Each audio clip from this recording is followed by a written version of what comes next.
we'll move on to item B. We have Phyllis Jones here to talk to us about the, some pending legislation. Good evening. I warned you last time I checked in with you guys, I'd be back before you a little bit more often. Let's start with, the commission pulled a bunch of legislation. It is by nowhere ever considered to be inclusive of everything we can find that could be helpful to the population of the town of North Andover, specifically as it relates to those who might be considered disabled.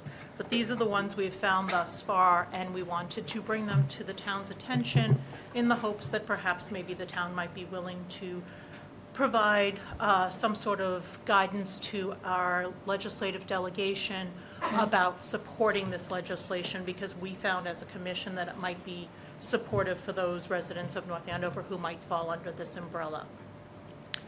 I know that I submitted information about roughly 12 bills. I can either have you folks come back and ask me, or I can just disseminate the information. Madam Chair, how would you prefer we do this? Do you want to give us an overview of them? Sure. Okay. Okay, and I'm just taking it in the order that I have it in front of me, which may or may not be of any particular order that you have it. So the first one we found is Senate Bill 1227.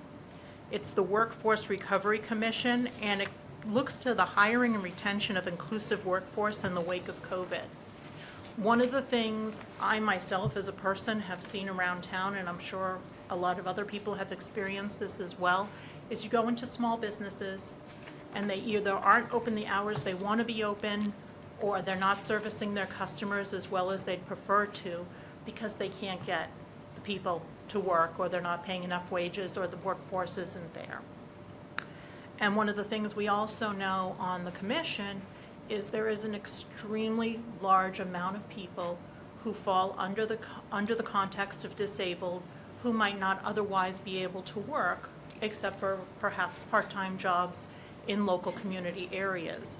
And we thought that something like this would be beneficial, because if we can find a way to provide people with the opportunity to work who want to work, but they might need some additional assistance, then that's something that the state can then look into and look forward and see if maybe we could put more people to work who really want to work but can't because of something holding them back. The next one was Senate 1265. An act to increase substance use prevention and awareness and reduce overdose. This was actually put forward by our state senator, Bruce Tarr. And in review, it says it's amending by asserting substance abuse as a disability.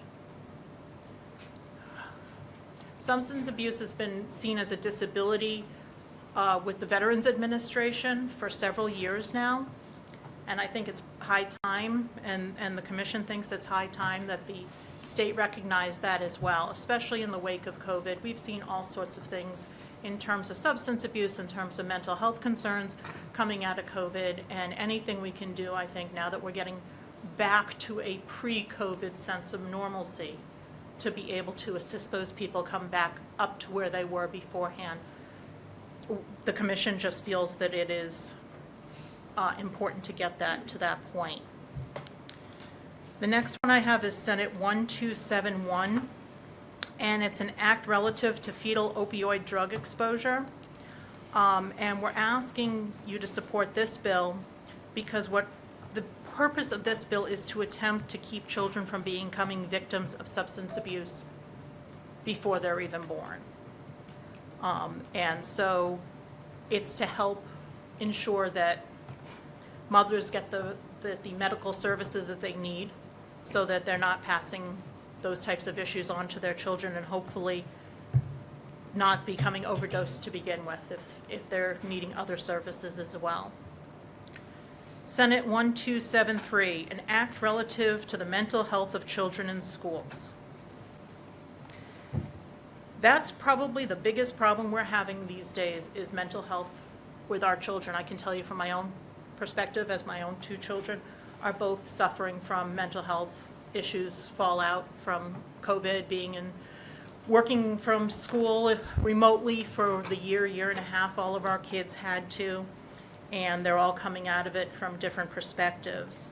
But the point of this bill is that mental health of a student should be treated the same way as a student with a physical disability, so that it recognizes the fact that if the mental health is considered an actual disability under the DSM and recognized that way for services, that, you know, you would give the same camaraderie to a mental health individual, what we call silent disabilities. You know, it's easy to see a person walking in who maybe has a mobility disability, but as I've said to you many times before, I have epilepsy. And unless I disclose that to you folks, none of you would have any idea. It's a silent disability. At least for me it is. For other people it isn't, but for me it is. And I think that the commission thinks that taking more affirmative knowledge and pushing forward on the silent disabilities to provide more services, it's really what is missing right now. This is Senate 1237, and also its sister bill, House 1999, an act relative to student mental health.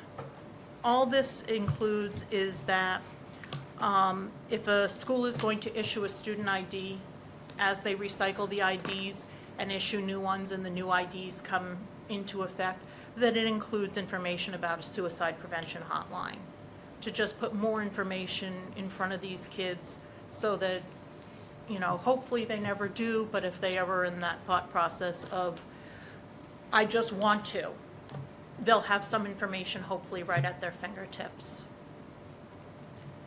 House 1979, an act establishing a child and adolescent behavioral health implementation coordinating council.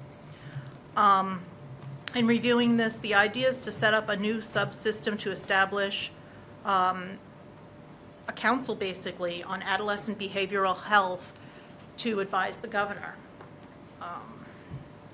Several of us on the commission either have experienced firsthand or through other family members. Mental health in general is lagging in terms of services that people receive. Children usually get okay services, adults usually get the bulk of services. Adolescents are in this gray area and they're lacking services completely. And again, we're trying to bring more light on the silent disabilities that so many residents you wouldn't even know are facing. And those are the people we're trying to step up for today and provide more assistance to. H 3939, an act relative to the well-being of new mothers and infants. This would create an electronic format to put more information into the hands of the medical community about perinatal psych to support services and support patients. Unfortunately, how many times have we turned on the news in the past year and a half, and we've heard, you know, a mother who postpartum depression, hurt herself, hurt her child, unfortunately murdered a child or murdered herself, something that no mother would want to do. And this is to provide more information to the doctors so that they're aware of it. We actually recently had on the show a guest, Maternal Mental Health Matters, if I'm remembering the name of the guest properly.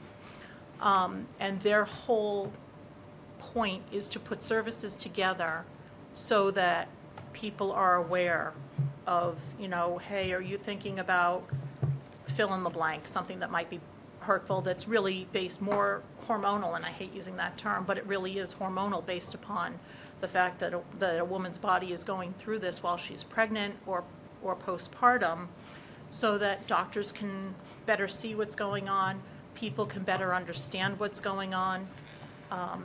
I got a lot of information, a lot of paperwork that I donated or received and then provided to the police department to disseminate to the community so that these doctors could have posters, cards to give out to people, and I hope that that the folks at the police department are putting that out there. I know just for myself, when I was talking to my own doctor, hey, are you aware of this? They had no idea. So this would make it more, the more information we can give to doctors, the better off they can then treat those people who might need that assistance. Let's see, the next one. H 1591, an act providing protections against predatory guardianship. I don't think I need to go beyond saying Holly Montgomery. She was in protective guardianship, and if there were certain protections there, she would have been safer. And what this does is to make sure that the person who has a lower capacity level has the same legal representation, and that they're aware of discussions in the process and what's going on around them. Because these things are, it's about their lives. You know, you can decide for yourself whether or not you want to work, where you want to work, if you go going grocery shopping today or tomorrow, and there are people out there who have to have other people make that decision for them. And a good portion of the people who make those types of decisions are above board, they're good people, they're doing the best that they can. But every so often you've got somebody in there who's like, I'm going to be so-and-so's guardian, and then they're going to take advantage of that person. And we want to make sure that, again, these are still sometimes silent disabilities. Sometimes they're more, sometimes they're not quite as silent, but to ensure the fact that people who are under guardianship are protected, and that they're able to see that their best interest is put at the heart of everything. H 1485, an act relative to authorizing supported decision-making agreements for certain adults with disabilities. That's a mouthful. Basically what it is if you're the decision maker of somebody, you might not know everything out there. You need somebody to help you figure things out. This is something to assist, to provide services to that decision maker to help them figure things out. But it doesn't take away from what the decision maker has the right to say and not say. So we, again, focusing in on the silent disabilities, thought that that would be something that would be beneficial. There are plenty of parents, siblings, children, all of which who have guardianship over a family member for one reason or another. Sometimes it might be mom has guardianship over her father because he has Alzheimer's or dementia, and in order to ensure that, he gets the care he needs to, but she might not know everything that's going on, it gives her some additional opportunity to get some more resources to help. Because, I can tell you, just going through my own personal stuff with my son and trying to navigate the system for his special needs stuff, I'm a lawyer. I do a lot of this, as part of my daily bread, and I'm sometimes sitting back, banging my head up against the wall going, what do I do next? And if I'm at that place, imagine the person who does not have that type of experience and background. H74 and her sister bill S34, legislation on digital governance, broadcast cybersecurity, emerging tech, and cable television. This bill on its face is fantastic because it ensures that people who have a financial need to access to the internet would get it, such as children in a school system, people with disabilities who don't have enough finances to pay for services. And let's be honest, if we learned nothing else out of COVID, we learned everybody needs accessible internet access. The concern we have, and I put this in the memo that I submitted to the town manager for your review, the concern we had when we looked at this was that the legislation wasn't detailed enough about the resources provided. We don't want it so that the person who's able to pay gets the 5 gig speed because they can pay for it, but the state is only allotting 12 meg speed and you can't even download a document. for something like that. So we would ask that the select board actually ask the legislative members to look into the resources provided, whether or not, detailing who would be eligible, what is eligible. And it would also be important to know about it, whether or not additional cell towers and reliable high-speed internet service through a disability point of view is there to ensure that all their needs are covered if they're going to be getting the service, because there's no point in providing the service if it's not going to provide the daily necessities of being able to have that service. And then finally, my personal favorite, H 4161, Massability. This town adopted the name Commission on Ability Assistance unofficially 7 years ago. 2 years ago officially, thank you again, Madam Town Manager, for helping us with that, we changed our town charter so that we were no longer the Commission on Disability Issues, we were the Commission on Ability Assistance, focusing on the fact of it's not what you can't accomplish, but what you can accomplish and what assistance you need for anything and everything else. Well, the governor has decided that she wants to name the Mass Rehab Commission to Massability, which I think is fantastic and falls in line exactly with what North Andover has been doing themselves for the past 7 years.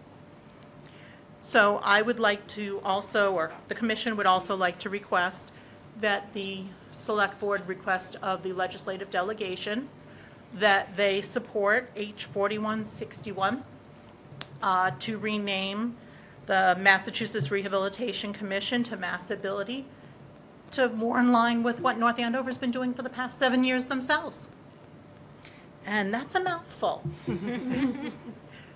Do you have any questions of me? I have a recommendation, just because that was a lot, and very And helpful. Yeah. And knowing that today we had the 9C cuts come down, and that the supplemental budget was just passed, and we're still waiting for guidance on how the emergency funds are going to be spent, it may be a good idea to invite our legislators to perhaps our first February meeting, so they could actually hear from you about these bills. You could get information from them, and perhaps we could dig into what those 9C cuts are going to mean. Ooh, can I come too? Of course. But that might make sense. Yeah. It might make sense just so you can they can I think kind it of would give everybody a chance to read through Yes. all of the information. And I do have on my handy dandy little iPad, I can always send you, would you like me to send you all the legislation? I actually pulled it all into a Google Doc today, so I can forward it. You can disseminate it I that way? can, yep. Okay. And I actually highlighted the changes, so you'll be able to easily find them. But that might be our best bet. That way Yep. we can kind of have a dialogue. I think so. Sounds like a reasonable path forward. And if you do end up doing that, if you could just let me know, because I'd like to let the commission know. We have a meeting coming up a week from Saturday, so that if the commission members specifically as well are aware, of it, if they want to attend. We'll issue invitations to find one of our next meetings that work for the legislators, and then we'll let you know which one it will be. Fair enough. Perfect. Fair enough. Does anyone have any current questions for Phyllis on? How did you come up with this list? I mean, there's so much legislation out there, there's so many bills. Did you go through them all and come up with these, or how did you come up with this? I had a rainy Sunday where I had nothing better to do. Wow, okay. And I combed through what I could find. And I pulled together some and I said, you guys, you have other stuff you want to also see happen. This is by no means a comprehensive list. This is what I found. These were the committees I looked at, and these are the committees I'm going to keep my eyes on because it just made sense. Right. So most of these have been referred to committee. Do we know if any of them are coming up for vote, or? I don't, They're all in hearings. They're all in hearings. if they've been referred Yeah. up to committee. Yeah. I believe they're all in hearing, well, they're all in committee. None of them are in limbo. They're all in committee. They might be in limbo in terms of whether or not they make it through committee going on to the next step. The only thing I heard for certain, I believe, was, I think it was the Senate who voted to approve Massability at this point. I could be wrong, but I believe it was the Senate. I don't foresee that as becoming an issue from a personal point of view. It's changing a name. But it hasn't It hasn't gone to the House, and it hasn't had a full vote, hasn't gone back to the governor for signature, so it's still out there. But a lot of these bills are in committee. They had hearings, I was noticing several of them had hearings back in October even, and they were still sitting in committee. So the memos that I provided to the town manager actually also had, as of last weekend, when I drafted everything, had the committee chair of who that particular bill or those particular bills are also assigned to, so that if you should choose at some point, at least as of last weekend, you'll know who to contact in terms of if you wanted to send a memo of support to the committee themselves. That was a lot of work, Phyllis. Yes. Thank you. And you continue to do a lot of work for the town, so we really appreciate it. Believe it or not, this commission post has gotten me through some very hard times myself. So it's kind of a give and take, if that makes any sense. Glad to hear that. Thank you. I'll Thank see you you so all much. soon. Yeah. Thanks. Thanks, Phyllis.